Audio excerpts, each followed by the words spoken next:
guess challenges that you see as a project leader when you're like day-to-day construction, kind of throughout those weeks that you're constructing, whether it's while you're actually on site or like living in your kind of living situation. Is there a lot of big challenges that you face as a project leader during that time? Yeah, I mean, I think there are a lot of big challenges everybody faces.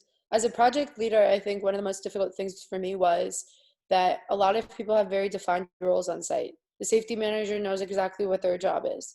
The quality control engineer knows exactly what their job is. But when you're the project manager, you almost feel like you don't have a role on site, and it's really hard to give up control to the people who have maybe better knowledge of what's going on. Like, the project manager shouldn't necessarily be making design decisions. If you have a bridge engineer who's really familiar with the design, or QC should be able to stop construction when they feel like it's not going well. And giving that power to your team is really wonderful to see them taking ownership of their roles and really enjoying it. But it can feel kind of like you're being left out when you put in so much effort.